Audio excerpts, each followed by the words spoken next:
menyalakan kamera. Apa yang mau Anda sampaikan? Udah bang. Belum kelihatan. Gimana ya? Apakah teman-teman bisa melihat dia menyalakan kamera atau belum? Oh ya, sekarang sudah. Ya salam bang. Iya, salam Kak Vira. Tadi kan masih menutup kamera. Coba saya konfirmasi sekali lagi. Kristen atau Islam? Saya Kristen bang. Kristen. Mau menyampaikan apa? Mau menyampaikan apa? Silakan. Saya mau tanya tentang perpuluhan. Oke, silakan. Iya. Kalau dulu kan di agama saya sebelumnya kan mau infak di mana aja boleh. Oh sebentar, sedikit. Agama sebelumnya, ini nampaknya lagi-lagi orang bertobat lagi. Saya mau tanya dulu, Kak Pira bisa turun sedikit? Ini? Bukan, maksudnya bisa nggak posisi kita itu sama? Gimana bang? Oke lah, saya begini, oke. Kak Vira, emang tadinya muslimah? Iya bang. Tadinya muslimah. Berapa tahun Anda menjadi seorang muslimah? Sebelum kita jawab ya masalah perpuluhan, kita cerita itu dulu nih. Karena Komal ini nih komal tentang Islam dan Kristen gitu. Coba. Oh iya. 23 tahun. 23 tahun menjadi seorang muslimah. Dan sudah berapa lama menjadi seorang Kristen? Sejak 2013. Oh, berarti udah lama, 2013. Oke. Yang membuat Anda meninggalkan, oh gini, kita tes dulu ya teman-teman ya. Kita harus tes dulu nih teman-teman. Ya, kita tes nih. Berarti dulu waktu muslimah sholat, ngaji. Iya, sholat. Iya dong. Bisa nggak kami membuktikan bahwa dulu benar-benar sholat? Biasanya tesnya itu adalah bagaimana doa-doa sholat, bagaimana doa segala macam, terus habis itu bacaan ayat-ayat Al-Quran kami mau dengar. Oh iya. A'udzubillahi minasyaitonirrajim. Bismillahirrahmanirrahim. Qul huwallahu ahad, Allahus samad, lam yalid wa lam yulad wa lam yakul lahu kufuwan ahad. Oke. Kalau misalnya surat lain coba, itu kan surat Al-Ikhlas umum, coba yang lain. Wal asri innal insana lafir khusr illal ladzina amanu wa amilus solihati wa tawassaw bil haqq wa tawassaw bil sabr. Sah mantan muslim. Ya. Oke. Yang ingin kami tanyakan nih Kak Vira, bagaimana jalan ceritanya kok bisa Anda ini meninggalkan agama Islam lalu menjadi orang Kristen? Apa jangan-jangan juga karena pernikahan lagi? Coba jelaskan. Enggak. Jadi dulu waktu saya baru selesai kuliah, bapak saya meninggal. Oke. Jadi saya ini 9 bersaudara bang, 7 laki-laki, 2 perempuan. Oke. Jadi waktu bapak saya meninggal itu, kita tuh kayak abang-abang yang lain tuh, ya kayak ustadz-ustadz gitulah. Oke. Jadi saya tuh dibilang, ya setelah orang tua meninggal, setelah meninggal itu ada 3 amalan yang tidak putus, gitu. Sedekah, anak yang soleh, gitu-gitu kan bang. Jadi itu selalu saya dengar. Sedikit nih, mohon maaf sedikit. Iya. Saya kalau lewat lampu merah tertentu di negeri Konoha, saya selalu mendengar itu. Masjidnya dari 5 tahun yang lalu sampai sekarang belum kelar-kelar. Dia selalu di lampu merah itu ngomong begini. Ketika anak-anak Adam meninggal dunia, maka amalannya akan terputus kecuali 3 perkara. 1, amal jariah. 2, orang yang berbakti kepada orang tuanya dan seterusnya. Itu 3 itu terus yang diomongin, makanya saya hafal itu kalau lewat lampu merah itu. Oke, selanjutnya. Iya, jadi terus dibilang kayak gitu. Nah, biar mengalami ringan lah siksa kuburnya, melewati sisa kubur lah apa gitu. Jadi disuruh zikir berapa ribu kali, setiap habis sholat suruh kirim doa segala macam. Terus saya juga disuruh pakai hijab yang besar, pakai rok gitu kan bang. Jadi iya dilakuin, tapi pada waktu itu ada rasa lelah gitu. Pas bulan Ramadan, itu bulan Ramadan ketiga saya.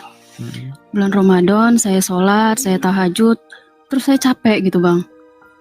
capek ini apa sih gitu. Iya betul. Anda ngerasa jenuh, ini apa-apaan sih? Kok hidup saya dibikin kayak begini? Kok saya Iya. harus begini harus begini? Anda mempertanyakan akhirnya ya. Iya. Oke, lanjut. Akhirnya saya capek. Terus setelah bapak meninggal itu kan semua pada sibuk masing-masing ya bang, dengan kehidupan masing-masing. Iya. Karena saya anak paling kecil tuh, saya sendirian terus di rumah. Hampir setiap hari saya sendirian terus di rumah. Jadi saya ngerasa kesepian, capek gitu. Nah, waktu zaman itu kan zaman Facebook itu masih yang mode data aja tuh bisa ya, nggak kelihatan gambar gitu ya bang. Iya zaman dulu ya, betul. Jadi saya buka Facebook, terus melihat ada postingan teman saya, teman SMP gitu, tentang dia kayaknya cinta banget gitu sama Tuhan Yesus tuh begini begitu. Saya hampir lupa kalimatnya, cuman kok dia cinta banget gitu ya. Terus saya cari tahu apa sih ini, terus saya buka YouTube, dengar lagu rohani kok adem banget gitu bang.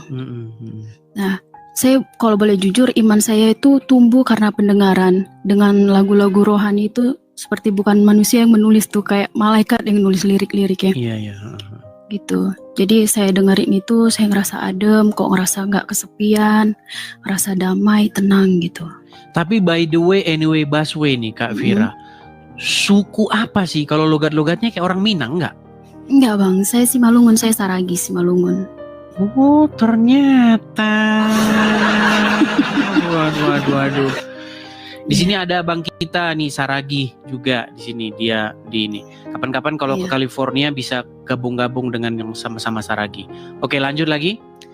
Iya, jadi saya dengerin itu, terus kok adem banget ya. Tapi saya dalam hati tuh kayak mau nangis gitu bang, karena kan kalau kita di Islam itu, kalau musyrik ya menduakan Allah itu, kita tempatnya udah neraka jahanam. Bahkan kalau jadi orang Nasrani itu kita dibilang jadi bahan bakar orang keraknya di neraka. Iya. Bakarnya. Gitu, padahal kalau dalam hadis dikatakan bahan bakar api neraka itu dari batu katanya. Tapi nggak tahu kok jadi orang Nasrani. Ya, lanjut. Nah, orang kafir gitu. Jadi saya takut lah bang, saya takut, tapi ada rasa pengen tahu gitu. Ini apa sih? Kenapa damai banget? Saya sekali aja bilang Yesus tuh kok damai gitu. Semakin hari saya cuma dengerin lagu rohani aja. Lagu rohani itu zaman itu masih pakai BlackBerry. Oke. Dengerin lagu rohani, terus saya cari tahu terus ini apa gitu. Nggak ada yang bimbing saya. Saya kumpulannya geng saya itu Islam. Saya sekolah di salah satu kayak sama dengan Pak Saifuddin Ibrahim. Kayak sekolah-sekolah Islam gitu ya? Sekolah Islam, di kampus juga geng saya Islam, semuanya Islam bang. Saya senenek moyang kayaknya Islam semua gitu. Jadi yang nggak ada sama sekali, saya cari tahu aja sendiri. Sana kemari, saya cari tahu di baptis itu apa gitu. Pokoknya ya atas kemauan saya sendiri lah. Jadi tapi itu pun setelah saya, singkat cerita ya bang, setelah saya ketahuan Kristen, saya mau dibunuh. Sama keluarga? Iya, sama abang-abang. Saya dipaksa syahadat, dibilang harus syahadat. Ya saya syahadat nggak apa-apa, tapi saya bilang sekalipun saya syahadat sampai mati saya tetap percaya Yesus itu Tuhan. Gitu. Oke. Berarti bukan karena sebuah pernikahan ya? Bukan bang. Tapi kok ada banyak ini, ada kalang kabut di kolom komentar nih. By the way, anyway, Busway, apakah? Waduh, tapi nanti kalau saya tanya itu nggak usah lah. Ini para penonton ini kadang-kadang suka usil. Oke. Lalu tadi pertanyaannya seputar perpuluhan ya? Iya. Jadi saya itu kan gereja, misalnya lah saya gereja di A gitu bang. Tapi gereja saya ini dia juga melakukan pembangunan besar-besaran. Jemaatnya ribuan banyak. Nah, perpuluhan itu saya kasih di gereja B yang ada di kampung. Gitu perpuluhan saya kasih di gereja. Gak apa-apa. Oh, nggak masalah ya bang? Gak masalah. Oh, soalnya saya tanya ada salah satu hamba Tuhan juga, katanya di mana kamu gereja ya kamu kasih perpuluhan di situ gitu.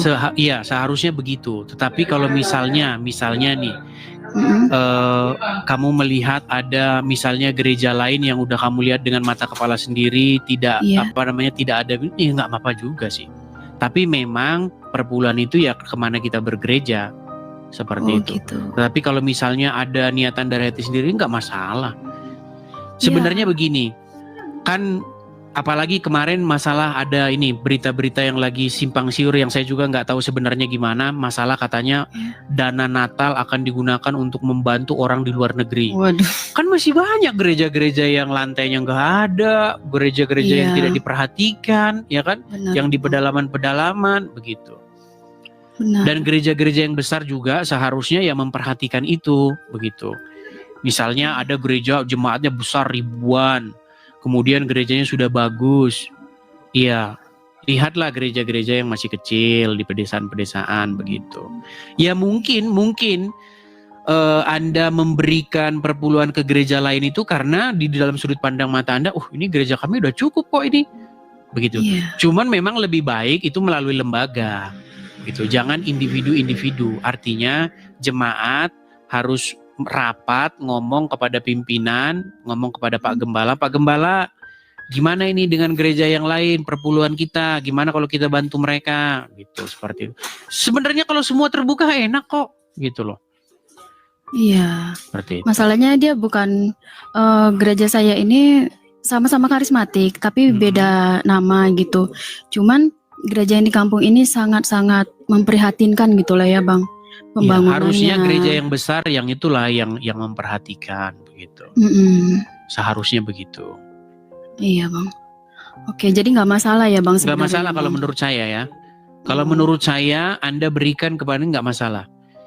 Seperti itu. Bukankah di dalam Bible kita itu diberikan bahwa itu dana gereja itu diberikan kepada janda-janda, orang-orang miskin. Seperti itu. Itu yang harus mendapat perhatian. Oke Bang. Seperti itu.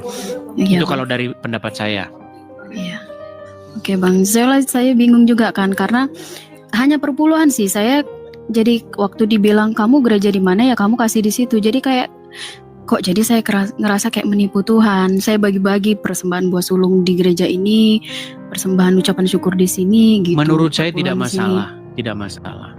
Cuman memang sih sejatinya kalau kita bergereja ke situ ya ke situ. Tetapi kalau misalnya kita lihat gereja lain tidak diperhatikan, harusnya kita nggak ngambil tindakan sendiri. Harusnya kita ngomong kepada para pimpinan-pimpinan di situ. Kita tetap memberikan perpuluhan di situ, tapi kita ngomong juga itu gimana itu yang nggak diperhatikan itu, gitu. Mungkin karena Anda kecewa, mungkin tidak dapat gitu, akhirnya kasih ke sana. Saya nggak tahu ininya kenapa itu terjadi seperti itu. Karena saya kasihan aja sih Bang, karena saya suka ke pedalaman gitu, perkampungan gitu, ngelihat gereja itu sangat miris. Bahkan anak-anak Natal di sana itu pakai baju sekolah Bang, seragam, karena mereka nggak bisa beli baju Natal semuanya kan, jadi mereka seragamin pakai baju sekolah. Itu teguran lah kepada para hamba Tuhan yang terlalu memikirkan untuk membuat yang mewah-mewah seperti itu. Sebenarnya asal ya cukup saja sih sederhana, nggak perlu harus heboh-heboh gitu kan bangunan gerejanya seperti itu. Yang kita bangun itu kan mental atau rohani kita, bukan bangunannya sebenarnya seperti itu.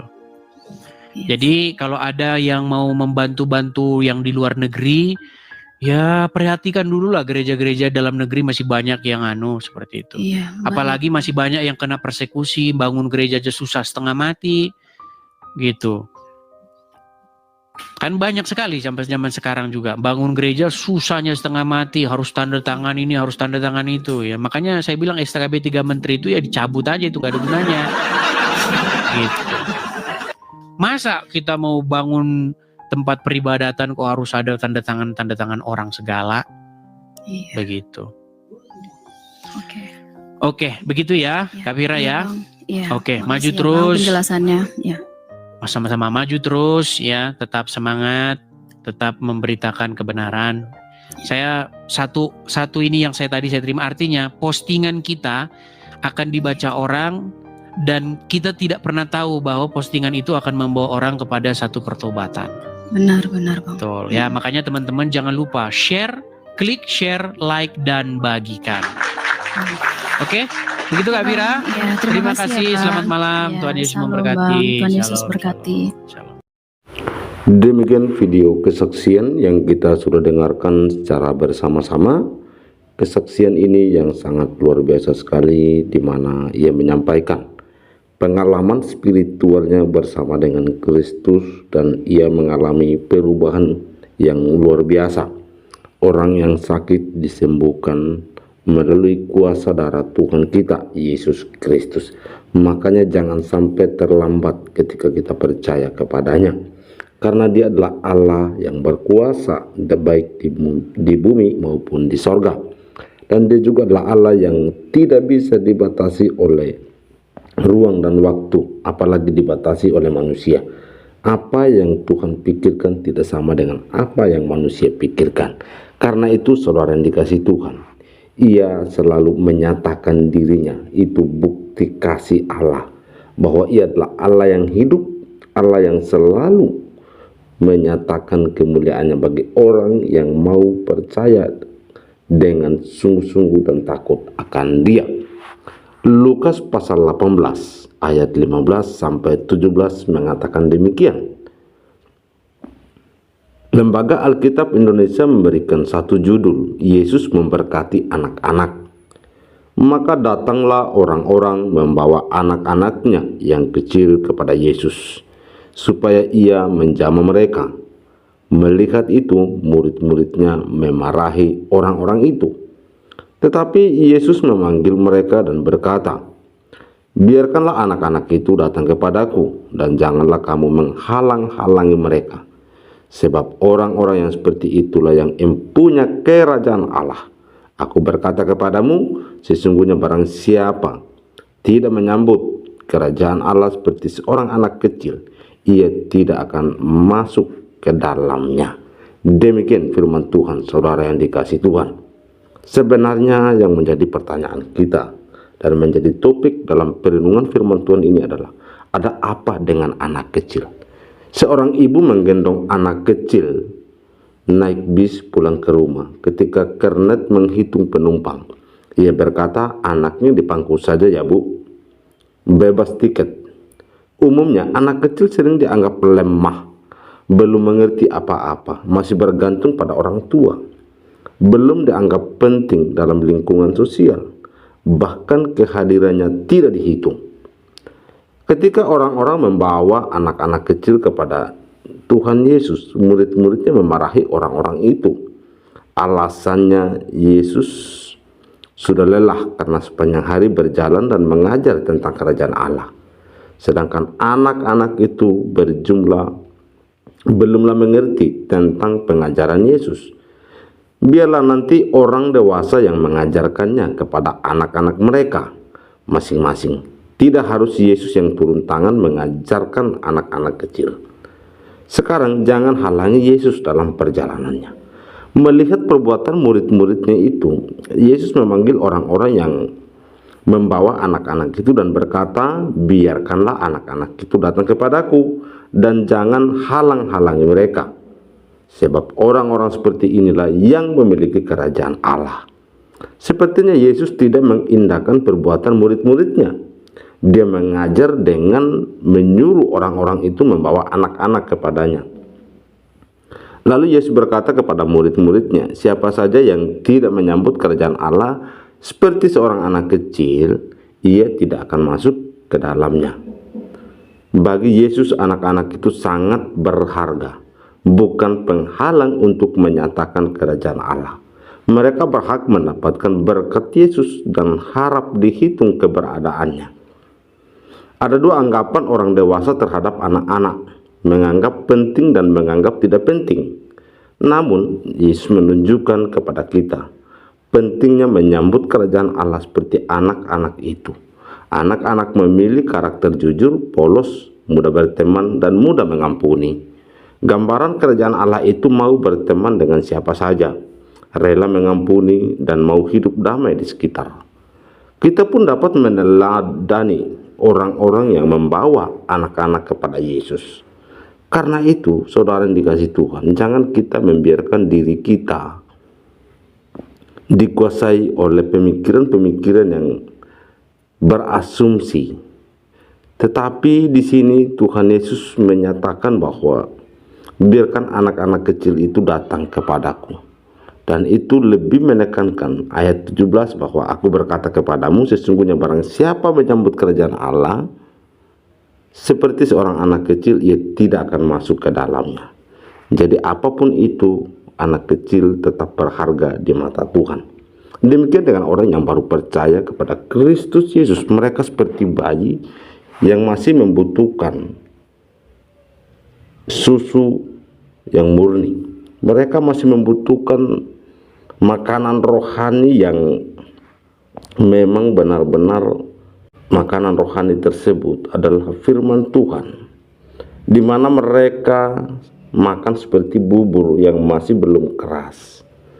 Demikian dengan yang kita dengarkan apa yang disampaikan oleh Murtadin ini ketika ia mengambil keputusan percaya kepada Kristus, dan bahkan dalam komentar-komentar yang ia jawab, ia respon dalam TikTok, di mana ia menyampaikan kerajaan Allah, memberitakan Injil kepada mereka, bahwa kuasa Yesus itu seperti ini.